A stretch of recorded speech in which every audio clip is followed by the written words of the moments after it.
Hello and welcome to another exciting episode of Token Cast, sometimes Token Podcast. I'm your host and sometimes referee, the friendly neighborhood Zach Stat Pearson. And today, I'm joined by the Pokemon, the Pokemyth, the Poke Legend, and apparent virtual stripper, a one Pikamitsu. How you been? I've been existing. That virtual stripper part's a former, now retired / veteran, but I'm still emceeing. By the way, I will be emceeing tomorrow night, so I'll be giving my vocal cords a good workout by announcing people and making fun.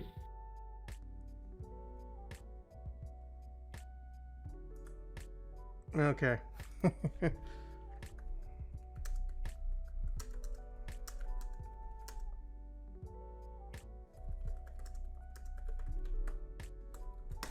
All right. Well, that being said, I'm gonna go ahead and get into those topics.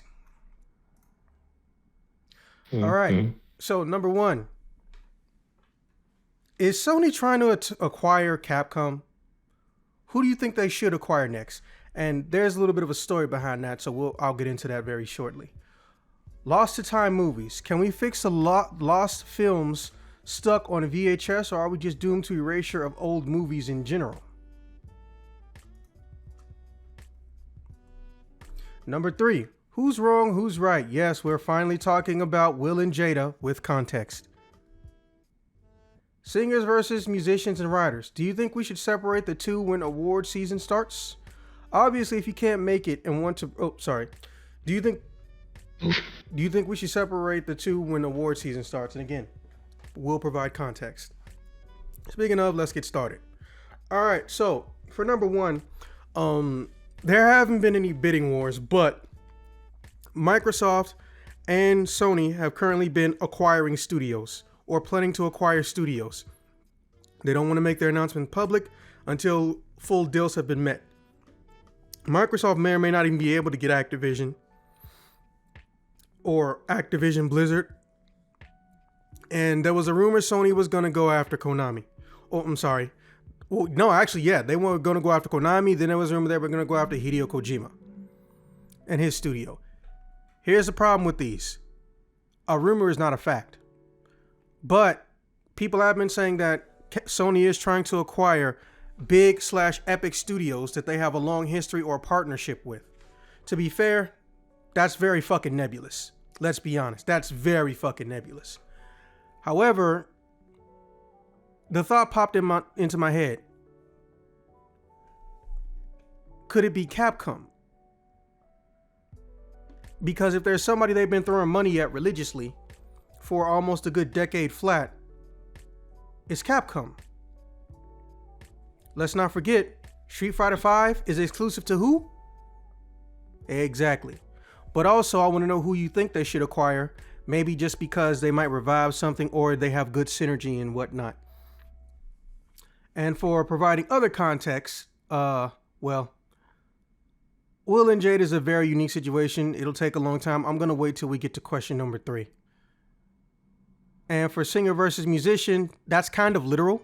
Because unfortunately, a lot of people forget, or they just flat out don't give a shit, that someone you see performing on stage isn't inherently / necessarily an actual honest-to-God musician. They may not be writing their own shit. They may not have even seen a fucking notepad or pen and paper on any of their shit. They literally could be as phony as a $3 bill. Actually, wait, wasn't there a $3 bill? No, it's a $2 bill. And they're not inherently the same things. For example, Janet Jackson, singer and songwriter. But does she play instruments? No. A songwriter doesn't necessarily have to be a singer or a musician. Fun fact, Robin Thicke really got his money not from his daddy, quote unquote, being rich, but because he was a songwriter for close to 10 years before his career blew up. And he didn't go under the name Robin Thicke. He went under the name Thicke. He's written songs for people like, I think, Neo and Beyonce and all that shit too. Not that those people don't write their own songs, but it's also very common for songwriters to sell songs you know? And musicians, well, they're kind of sort of like the everything. They sing, they write, and they can compose. So that's what I mean by singers versus musicians and writers. All right, so that being said, I know it's been a while for you, and you might need some time to knock off the rust, so I'm going to go through my questions first. Feel free to interject at your earliest convenience if you have a question or, hell, just a funny comment. Some things haven't changed, I promise. Mm-hmm. Okay, so I don't think they're trying to acquire Capcom. I think Sony might be going after Namco Bandai, but as far as Capcom, I think they're trying to purposely bogart and collect Capcom's fighting game library. I think they genuinely know that they cannot produce or do not have the manpower to produce a good fighting game, or if they did make a fighting game, they would basically commission it from the same people that already work for Capcom or Namco Bandai. And since they already spent all that money going after fucking Street Fighter V from day one, I think, point blank, they're either going after Capcom or Namco Bandai. However, Namco Bandai doesn't necessarily see it as a hostile takeover. They may see it as they can be a bargaining chip because, for lack of a better term, Namco Bandai is Japan's Electronic Arts. They are the biggest motherfucker there in Japan. No dick shall be greater than Namco Bandai's. But, and I stress this, but, no pun intended, I feel like there's also a 50-50 shot they're trying to go after Square Enix.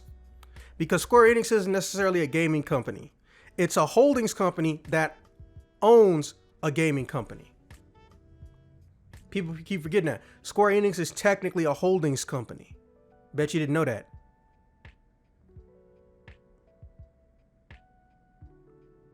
Okay, got quiet. So as far as who do I think they should acquire, I say Namco Bandai and Square Enix. Namco Bandai because who are you going to find more powerful in the Japanese market? Sincerely. Also, they don't so much even need to help each other as they do synergize with profit. Sony could say, hey, you can do whatever you want to do, keep doing it as long as you're still making money. Or they could initiate some type of, hey, we want you guys to have a team that develops our leftover IPs that we haven't touched in forever, or work on some type of crossover potential shit. You know? Mm-hmm. And okay. Square Enix, well, bro, they used to have a very lovingly obsessive contract and relationship. And then even when the dust settled on the Nintendo fights, which were kind of paradoxical, I don't know if I ever told you about that, but it was a weird paradox. I still feel like at the end of the day, Square Enix RPG is going to sell more on two places. The PC, aka MMO, but in the video game space on a PlayStation system, because we've grown to expect it. And even when it comes to the Switch stuff, they always come out super late. Now for number 2, it's an easy as hell fix, man, but I still say we're doomed, and it's kind of a weird reasoning. So, as we all know, big companies or producers don't want to move unless they think they can get guaranteed profit, or they're extremely optimistic based on somebody's track record. I hate to say it, but it's that black and white. Here's my thing though. Previous hits get converted into DVD sometimes.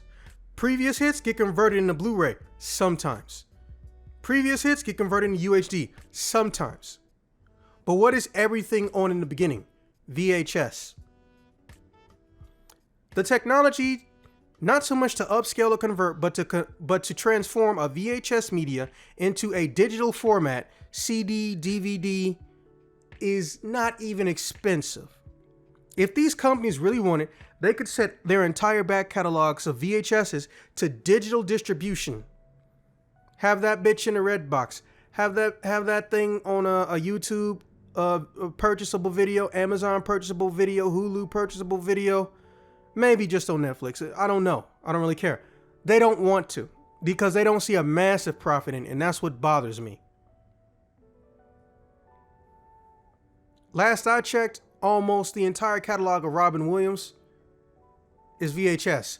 Kevin Bacon, 70 to 80% of him, you know, a dude who's so famous he's indirectly linked to almost the entirety of Hollywood. Yeah, that guy who we ain't seen in a while, but he's legitimately a good actor. Kevin Bacon, yeah. That motherfucker, 90 to 80% of his shit is not gonna go past DVD. Why? Just because they don't fucking think. They could even promote this stuff like it was a new movie. Hey, get the entire this actor collection, or hey, get our entire movie library from the 90s backwards. But I can tell you right now, with the exception of 4K, The Breakfast Club is going to be ported every chance they get. Whatever studio made that. It's fucked up. So, I say we're doomed, but it's a doom by choice. We could easily fix this, but corporations just choose fucking not to. It's not even expensive. Number 3, we don't talk about Jada, but I do. So, again, let me start off with the context. Will Smith is fucked in the head. A lot of people want to blame how Will Smith acts on Jada, but no. They both fucked on some level, but Will Smith is kind of sort of the more interesting party in the situation. And I'm going to tell you why. So it's been mentioned on and off in various forms of interviews that are spread throughout time and space that Will Smith has this belief system on how his life works.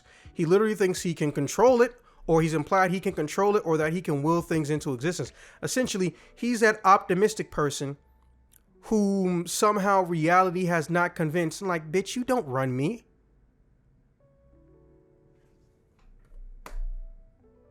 And that's what it is. I watched an old interview where it was Will Smith, Samuel L. Jackson, and somebody else, where Will Smith was talking about Tom Cruise, because, you know, Tom Cruise is considered the actor's actor. And Tom Cruise, does his own stunts practically since I believe the late 90s. That man has done his own stunts since like 1990, right? So, he said, and I'm barely paraphrasing, I've had this like belief, I know it's stupid or crazy, guys, that ever since I was 5, if I become like the best actor in the world, everything in my life is just going to go the way I want it to. Like, and if I can get better than Tom Cruise, I have nothing to worry about in my life. Then I did some stunts and I was like, I cannot do this shit. And Samuel L. Jackson immediately started laughing. Here's the thing though, I don't think that motherfucker was joking. I think Will Smith ego didn't let him basically not marry Jada Pinkett Smith, because he said, and they mentioned back when they were first talking about quote unquote the first entanglement, that she told her, I'm a bad idea, and he told her, and again, this is barely a paraphrase, I can love you in spite of yourself, or I can love you through yourself. He basically told her she was a bad idea. Now, over the years, she's mentioned in almost a lackadaisical, trivial manner, she's claimed, depending on the year, she's a sex addict or she's an alcoholic. What the actual fuck is going on? What the actual fuck is going on? And then to top it off, yes, it wasn't technically illegal for her to have groomed whatever the dude's name is, because he was an adult. It was still fucking weird that she even wanted to. We all are used to celebrities secretly having all kinds of fucked up sex stories or fetishes, or they don't have something fucked up, but they just want to keep it private. Jada Pinkett Smith is not the latter. She fucked up on that T.I. shit. Do I think she's a drug addict? Absolutely not. I can't prove it, and I'm not going to say that she is. But she's fucked in the head.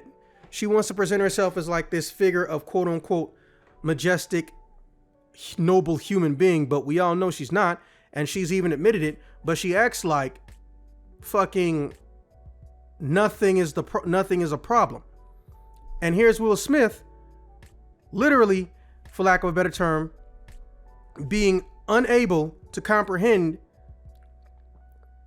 just because you're with someone who's trash doesn't mean it's going to get better at some point.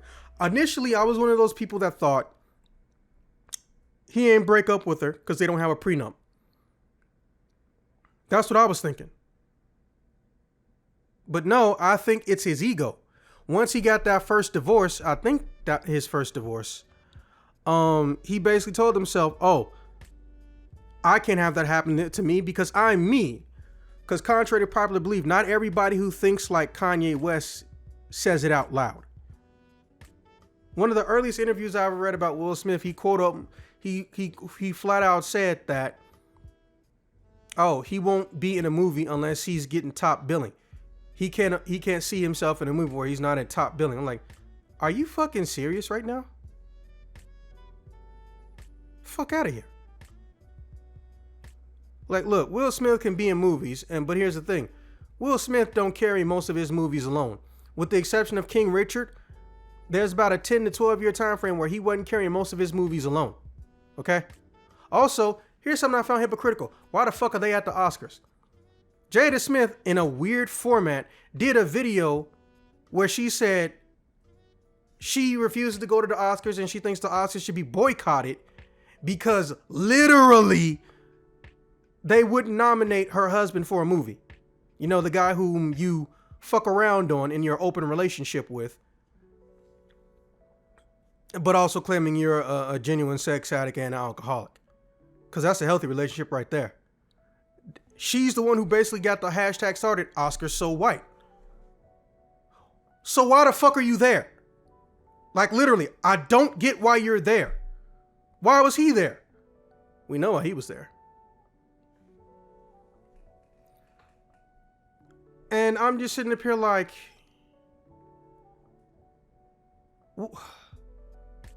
this needs to not be a relationship. This is not good for Will's mental health. I don't give a shit about Jada. I already know Jada's type. She's got too much money to truly feel like she'll get in trouble for shit. And she can do whatever the fuck she wants to, as long as she's not out here killing somebody. And it's disgusting, and I hate to say it, but she's right. But to be fair, her star power is practically non-existent. She's only popular when she gets in trouble. Has she done things in the past? Yes. Does she still produce things? Absolutely. But her star power is basically a C. And the only reason she's close to that is legitimately because she's around Will Smith. I'm not saying she broke. I know she got her own shit. But her name does not carry weight until she's in trouble. And most of the time, that's North American level trouble. If I drop her ass in Japan, ain't nobody gonna know who the fuck she is. Well, until now. And even then, that's a maybe. Meme culture is prevalent, but celebrity meme culture for North Americans ain't that big in Japan.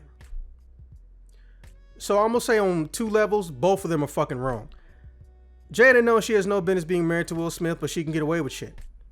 Possibly like she could with no other person. Because Will Smith has some form of a psychological issue with separating himself from her.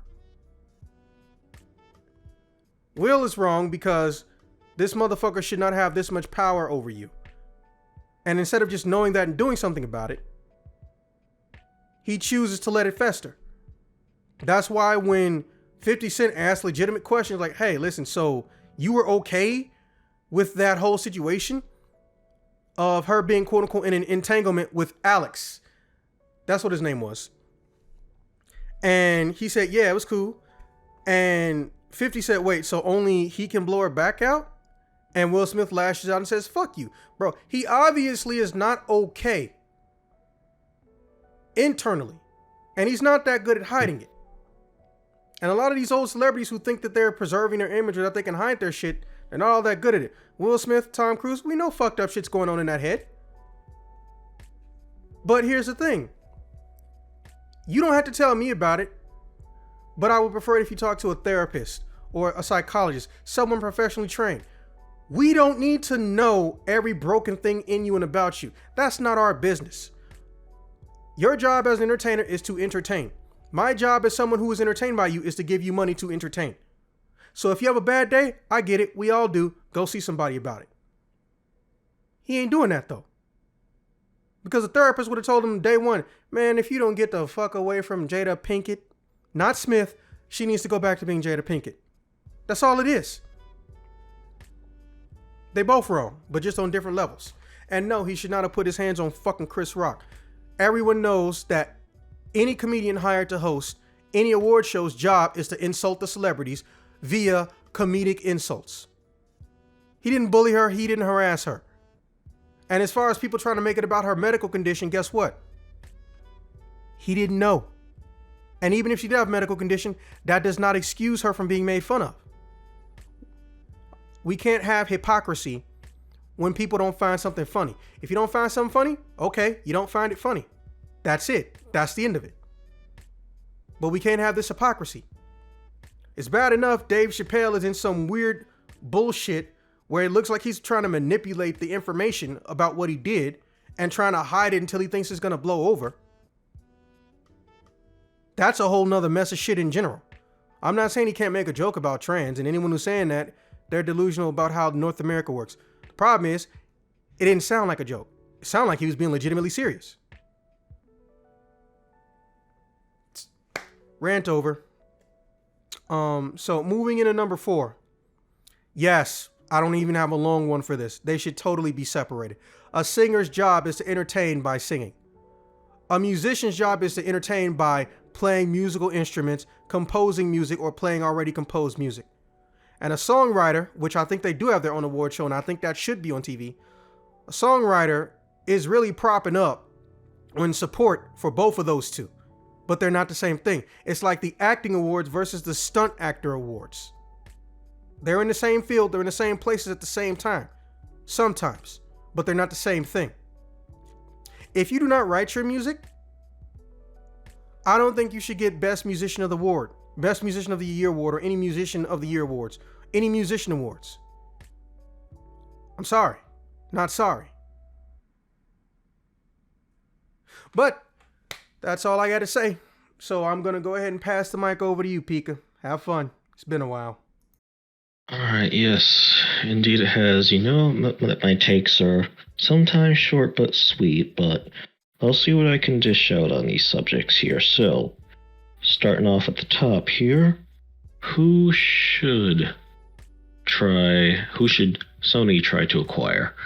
Well, one thing's for sure, at least in my point of view, you know, Sony has had a long history, like even before they made the PlayStation, which suddenly brought them into the limelight.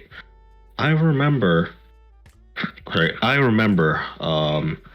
going to a nearby shopping mall, like a big outlet of stores, and there was specifically a Sony store, like just for Sony.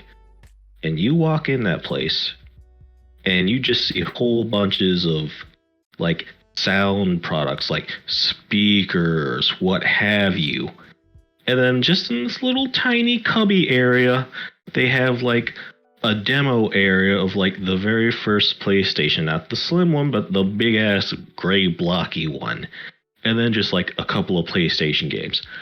Sony was not known for games first. They were known for other like sound and crap. They built up their freaking history. They started from that sound stuff and that TV stuff. And then when they started getting into games, when they let out that first PlayStation, people think, Sony is letting out a video game console.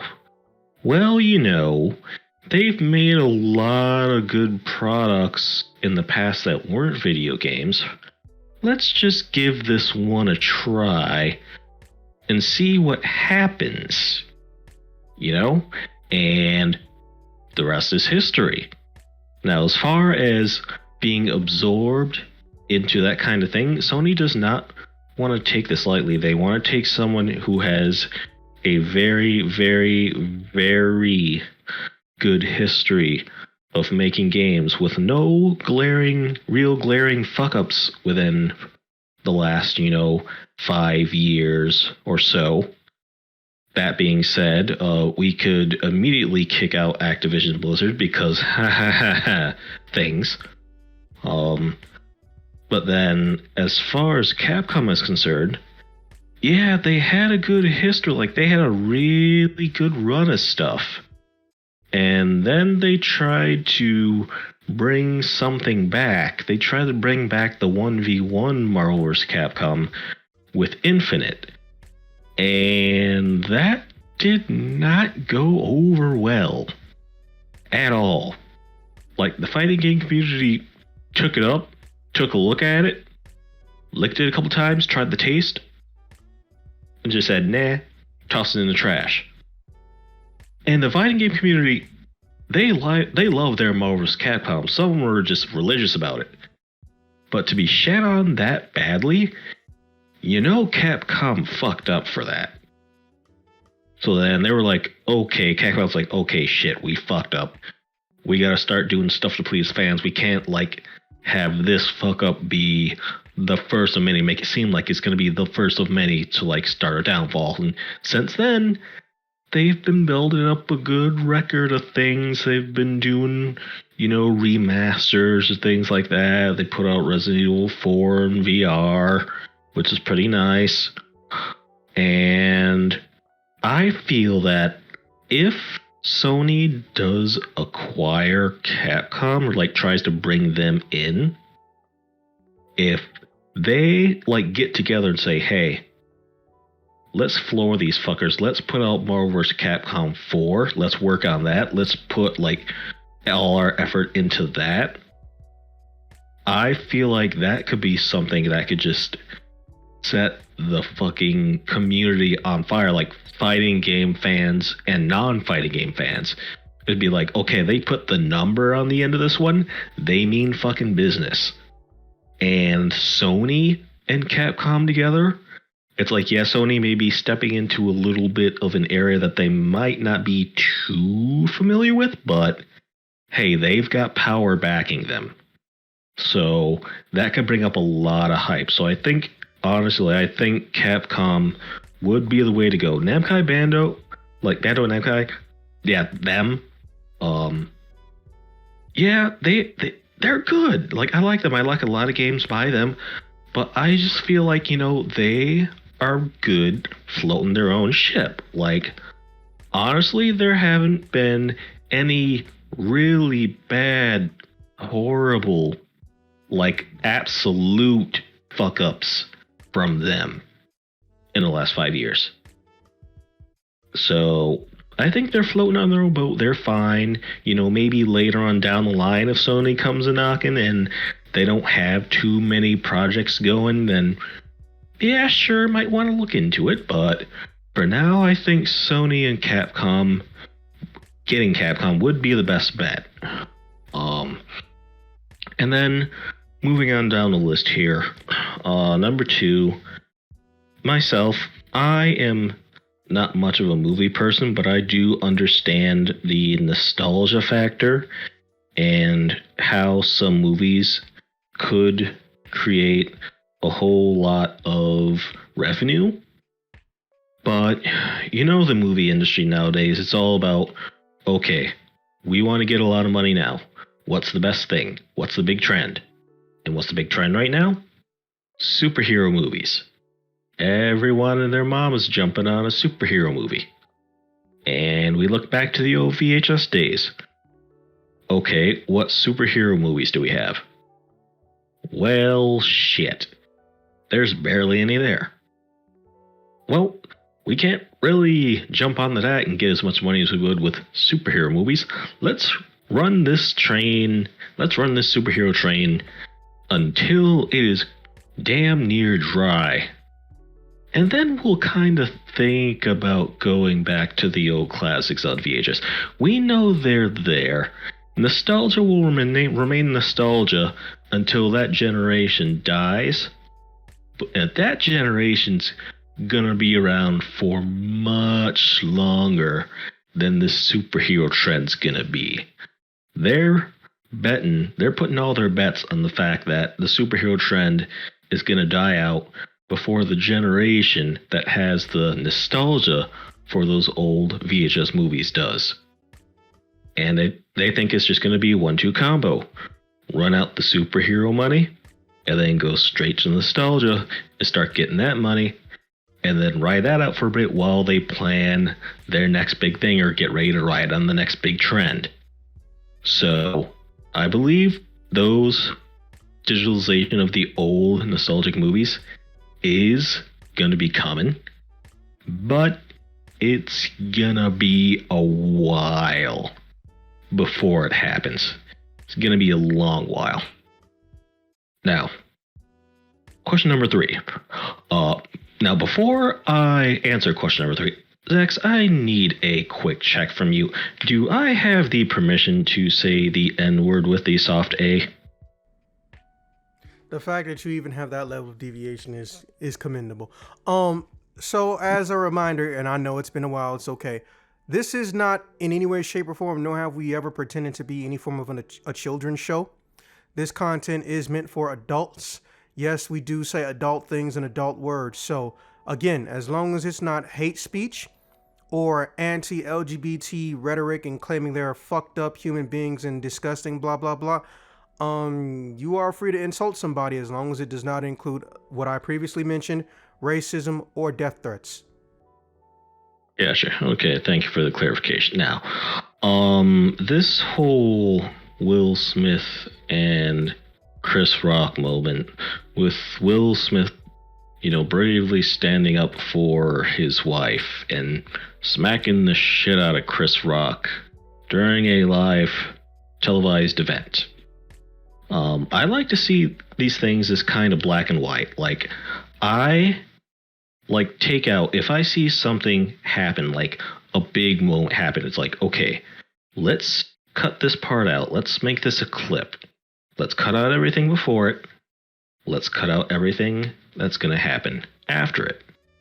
What happened here? So, we have Will Smith. We have a guy just sitting there. We have Chris Rock, a comedian who, as you mentioned before, is up there to make jokes and make fun of people. Will Smith, in his past, before he was an actor, and I'd say during the time he was making music, he was a comedian. He should know that if someone is on stage and they're making jokes, everybody is fair game, as long as you don't make fun about someone dying or someone that's about to die or something like that. Like, oh, well, that person has AIDS. No, that's not good. No, bad person. So, Chris Rock makes the G.I. Jane joke in reference to his wife being bald. Will Smith sits there, thinks about it for a second. It's like, okay, he just made a joke about my wife being bald. Does this really strike me so hard so that I show up there and smack the shit out of him? I think that the Will Smith that we all know and love, the haha, funny, rapping, awesome friggin' actor Will Smith, would be able to just go, that's hot, or something like, or he'll retort with thing to kind of jump in and make it a joke, like a longer joke, and laugh it off, kind of blend in. He's able to hop on that on the fly. But no, what happens instead is what we would like to call a nigga moment. His brain, yep, his brain just shut off because, as you mentioned before, Will knew the reason why she was bald. Chris Rock did not. So he thinks, instead of, oh, he's just cracking fun, blah, blah, blah, he's like, he just made fun of my wife's ailment. And apparently he can't have that. So he gets up and starts walking towards Chris Rock. Now, the nigga moment has already started.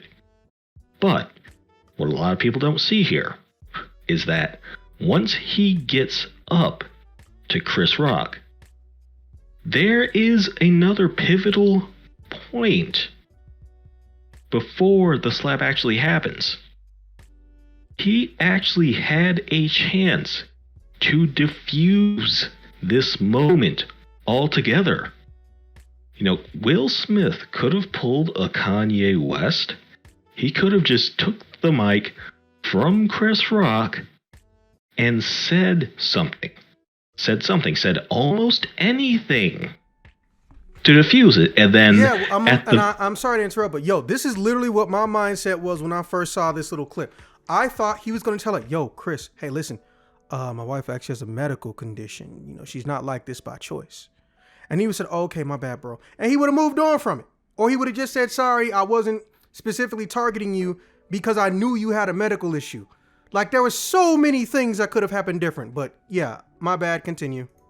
Right. And the thing is, like, he could have put his Will Smith spin on it, you know? Like, he could have walked up, like, and, like, spun a bit of a joke and then ended it, like, on the very tail end of it, just kind of throwing to him, like, hey, it's because, you know, she has this condition that makes her lose her hair, but, you know, it's not terminal or something that, you know, gonna outright kill her. But you could sum all that up in just, like, you know, a second or two at the end of whatever he was going to say. And then, like, give him, you know, a nice little, like, pat, like a couple hard pats on the back. Or, you know, just, like, a couple pats on the head, like, top of the head, like, pat. Or even just screw it. Just smack him on the ass once. Screw it. You know, it's Will Smith. And then just, like, walk off. Everything's good. But no. He took the other path. The nigga moment continued. And there was no pause. As soon as he got within range, the hand went. And he got the shit slapped out of him. And as he left, the grin on his face when he was walking back to his seat, that was not a grin from, like, a person who's like, haha, I solved the problem. That was the culmination of the nigga moment releasing the endorphins into him. He's like, yeah, nigga, you don't say shit about my wife. Like, that's, God. He could have taken it so many different ways that would have been absolutely fine. Yeah, sure, we still would have memed on him, but he wouldn't have been in so much deep shit. But instead, that moment took away, it lifted him up, and it dropped him into the biggest septic pool of shit he's possibly been in his entire life. Now, who's at fault?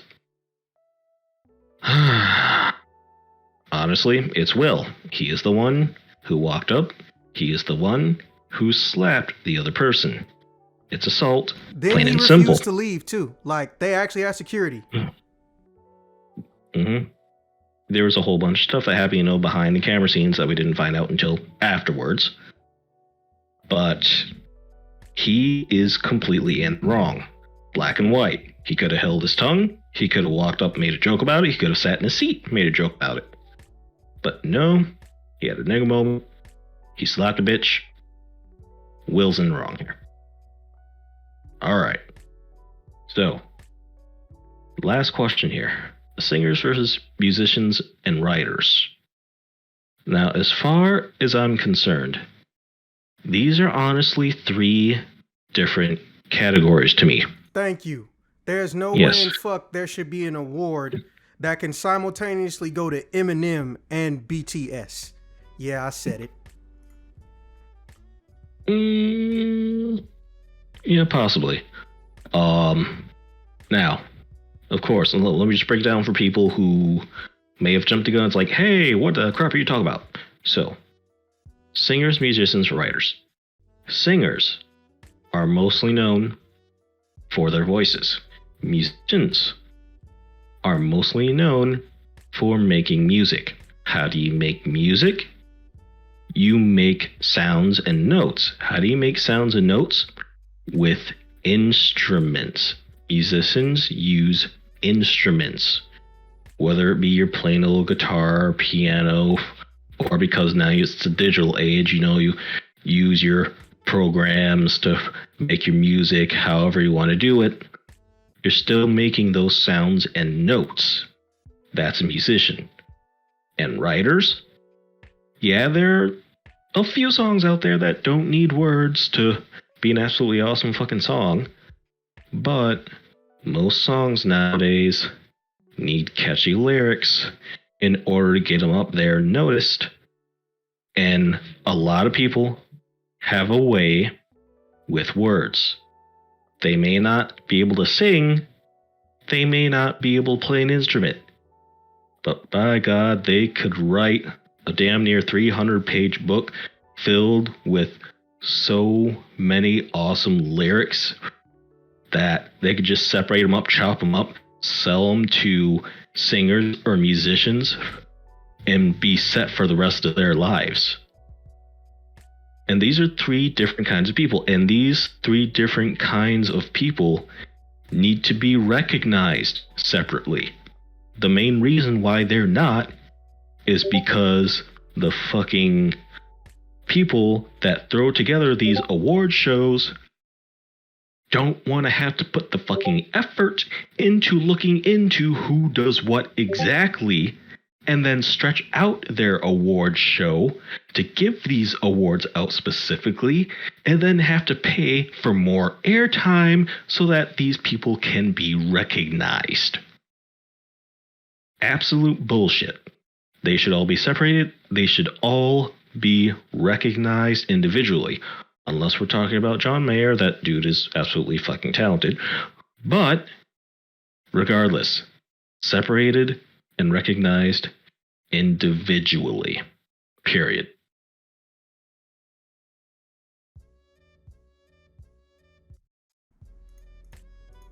Okay. Well,